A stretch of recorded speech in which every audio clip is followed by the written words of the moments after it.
Hi and welcome to my channel. So I was having a conversation with a gentleman the other day who saw my YouTube videos, contacted me, and he was fuming and lamenting over the fact that it is very unfair that the UK only offers visa sponsorships for jobs that are for women and that the men are completely left out. And so I took time and explained to him that actually there are endless opportunities in the UK for both men and women, and that he didn't have to rely on his wife, for example, to offer to have visa sponsorship and move to the UK, because he was like, hey, I'm single, I haven't got anybody, I don't have any nurse wife or a carer wife, so how do I move to the UK? So I had this conversation with him, and I thought I should share with yourselves three amazing jobs in the UK that offer visa sponsorship that brothers, uncles, fathers, grandfathers, and those gentlemen can obviously apply for. So if you're watching this, obviously, and you're a male, these are amazing jobs for you to apply for. But this doesn't mean that if you're female, you're exempted or you're excluded from applying. You can also apply, but these jobs are 99.9% men, and they also offer visa sponsorship.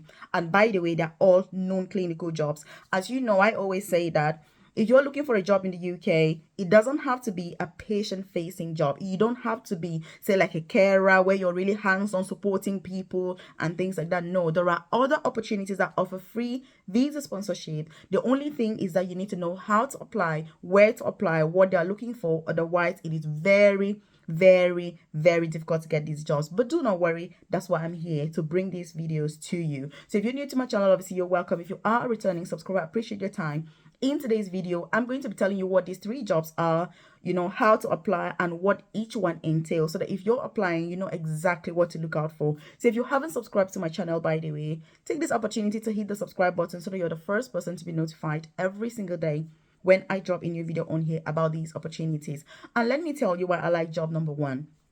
Job number one is the easiest of these jobs to have, and also they have really high number of vacancies. That's why I like job number one. Job number two, I like it because it pays a lot of money. It's one of the highest paying of the three jobs. And I like job number three because it has more opportunities for career progression. With me, I'm passionate about career progression. So if I'm sharing any opportunities, I'm thinking, if you do this, what will the future look like? What else is there for you? Because many of these opportunities that I share are more of entry level positions. So I'm expecting that you're going to use these jobs to get into the system. But once you're in the system, I expect you to then make the most of the best opportunities so that you can keep progressing, earning more, working less in order to retire early, which is obviously my motto. So that's what I'm going to be talking about, all these three jobs.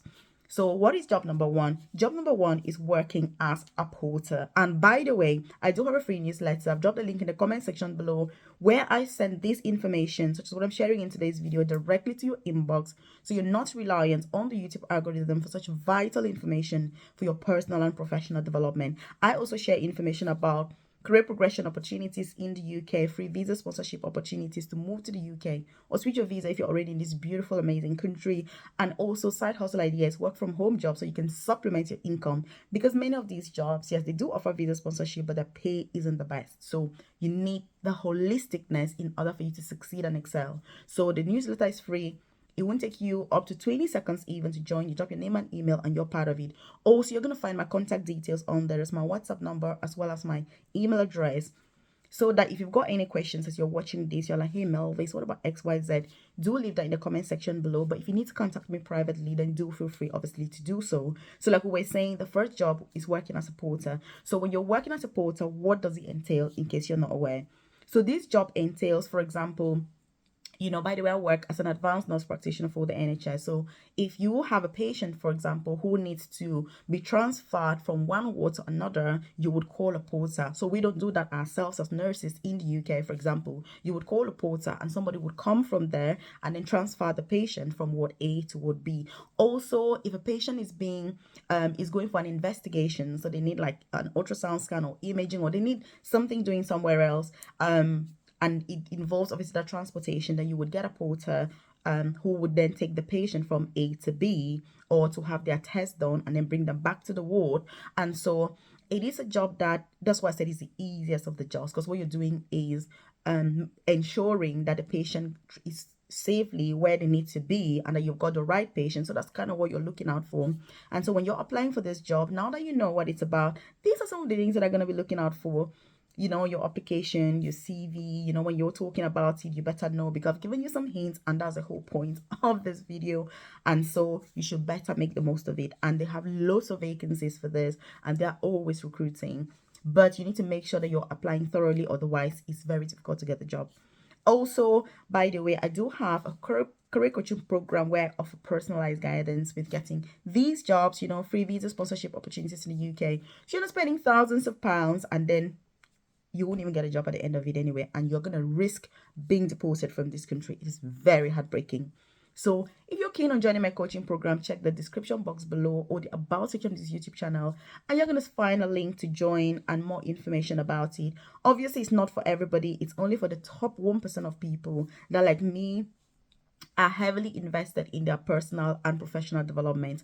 I know that many people watching this video will do nothing with this information. People want the best for themselves and for their families, but they're not willing to put in any effort in order to achieve that. That's absolutely fine. My program isn't for you. It's for the top 1% of people that are willing to be part of the journey. They are patient, they are persistent, and they want to do things the right way. So you know, you're looking for those NHS jobs, you're looking for apprenticeships in the UK so you can get paid to work and study without paying any tuition fees. You're looking for career progression so that you can earn more money and be able to spend more time with your family, work less, you know, be able to retire early even. You're looking for those nursing jobs, NMC registration, carer jobs, nanny jobs. I can support you through that program. You're going to have the opportunity to kind of like learn from really success driven individuals, people that are driven. You're going to get that accountability to push you forward to act on your goals so that you're not watching YouTube video after video after video without any implementation, because it's going to lead you nowhere. I know this because, like I say, 99.9% of people will do nothing about their dreams and their goals, and they're going to keep lamenting, watching videos and doing nothing. So hopefully you're not part of those people, but if you are, best wishes. So job number 2 is procurement and stores. So with this particular job, you're going to be, you know, as per the name, is more about supplies and delivery and things like that, which means that if you're working in a particular department, it is your duty to ensure that that department is well stocked up with the requirements that they need to function, you know, smoothly. For example, if you have a ward area, or if it's a care home or whatever it is, a facility, you know, that facility needs equipment in order to run. For example, you know, in a hospital, you need the hospital gowns, you need towels, you need food, you need every single, you know, physical thing that you need. You know, if you need medications, you need drugs, you need you know, dressing packs, you need everything that you see around.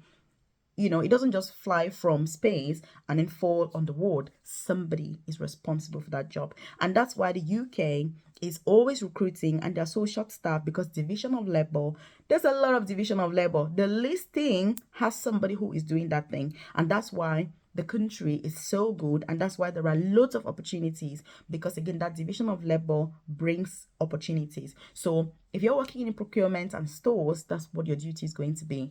Taking stock of the particular ward.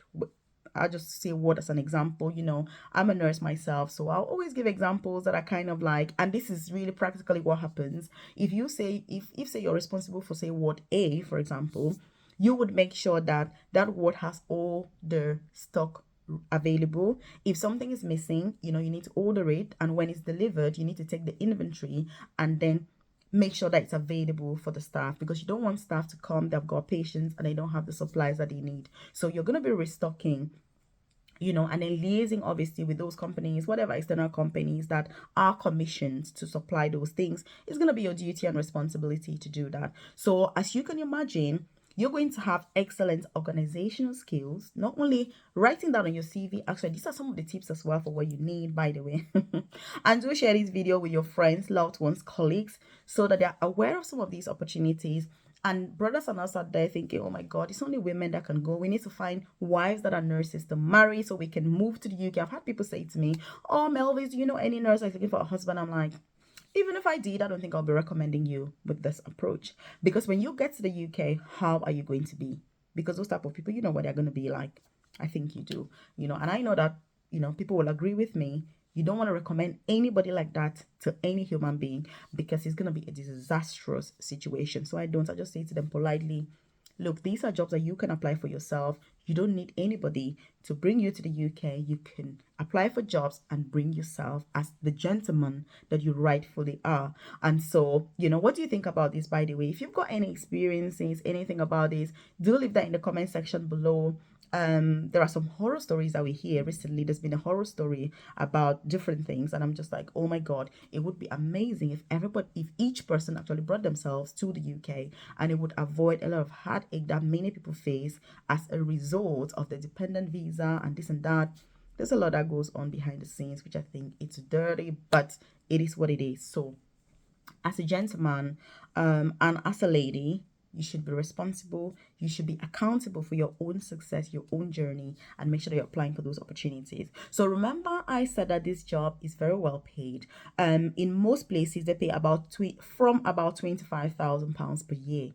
They require no degrees, no requirements, no experience, nothing whatsoever to apply for these jobs. These are entry-level jobs that anybody can apply. And the reason I'm saying this is because you've been patient enough to watch it till now. And guess what? You don't need ads for these jobs either. So you can just wake up one day and be like, oh my God, I'm going to apply. But you need to know what the application needs to have, as well as the interview. Otherwise, it's going to be very difficult to get it, because if you go to an interview and you don't know what is expected, like, how are you even going to do the interview? I don't know. So that's really what it's all about.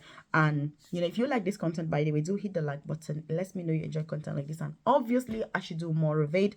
If you've got any videos, content ideas that you want me to talk about, leave that in the comment section below. I'm more than happy to provide more information to you so that it can better support you through this journey, towards your UK visa, and also exploring the fact that there are other opportunities, and it's not only being a carer or being a nurse or being a doctor, because we all cannot be doing these 3 jobs. And if you're somebody who is not a patient-facing person, that's absolutely fine. You know what I mean? It's within your right to say, look, I don't want to be doing this. I want to do this instead. That's why you're an adult, and that decision making is ultimately your choice. So that's job number 2. Job number 3 is maintenance. Yes, in any facility, you need a maintenance person. And look, there are loads and loads of opportunities. Oh, by the way, you may be watching this and you're like, hey, Melvis, but who is recruiting for this? Where are they recruiting? Again, because you've been patient enough to watch the video till now, this is the NHS. So the NHS is the company that recruits for these opportunities. There are also private companies that recruit, but obviously they don't recruit as many people as the NHS. But there are lots of private companies that also recruit for these opportunities. So you want to look out for them in order for you to try and get those opportunities. The reason why healthcare facilities tend to be very good is because they need high number of people, and also because they can offer visa sponsorship. Because remember that I'm thinking about this from the perspective that you're going to need, or not that you need it, but you're likely going to need visa sponsorship.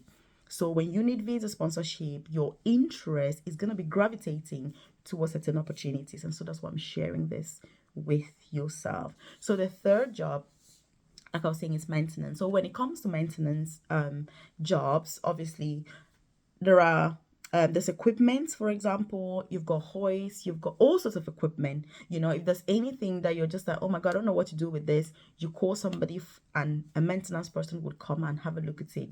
And this job may sound really easy, but you tend to develop a lot of skills compared to the previous 2 jobs, because you're going to be like a handyman. Imagine like a handyman in a healthcare facility. You're going to learn a lot, and because of this learning, you can easily see what else you're interested in and where else you want to progress. And this job, similar to the previous one, it also pays really well. So many organizations pay from £25,000 per year, which is amazing. And when you look at the fact that if you're a carer, by the way, you're going to be earning £20,000 per year, the salary difference is very, very high. And so from this job, you'll be able to progress. You know what I mean? If you're listening to the things I'm saying, you'll be able to progress. You find those apprenticeship opportunities, find other departments that you're interested in. You can become a specialist even with particular companies, with equipment. You can get into engineering, for example, because when you're dealing with machinery,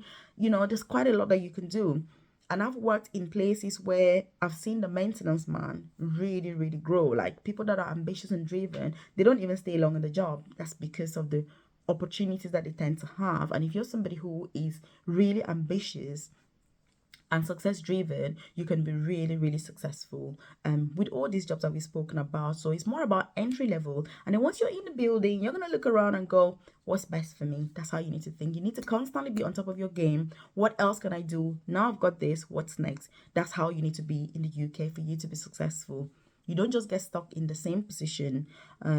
So do make hay while the sun shines. Again, what do you think about these opportunities? Which of these is the best one for you? Which of these opportunities are you going to pursue? Have you got any further questions, any queries, concerns? Like I said, I do offer personalized guidance to members of my coaching program. I would love to support every single person that wants to move to the UK, wants to switch their UK visa. It is not possible. So it's easy to do a YouTube video like this to tell you what it is, but ultimately you've got to do more fact finding, more digging, and be able to apply yourself. If you want me to help you, then like I said, I've got my coaching program where I offer personalized guidance with that one-to-one support, and so you're more than welcome to join. If you check the description box below or the about section of this channel, then you're going to see that if you want more information about the program and what exactly it's got to offer for you, how will you benefit from that as an individual, check the comment section below. You're going to see my WhatsApp number, my email address, and do get in contact with me so that I can provide more information, more clarity, and you can decide if it's for you. Like I said, it's not for everybody. It's only for the top 1% of people that, like me, are invested in their personal and professional development, because everybody wants to succeed, but not everybody's willing to put in any work or to make any effort whatsoever. And if you're one of those people, then obviously it is what it is. But if you're watching my videos, then I appreciate your time, and I know that you're ambitious, success driven, and you're going to implement this. So leave a comment and say, Melvis, I will implement this. Check out this other video that I've linked up specially for you. I'll see you in this video.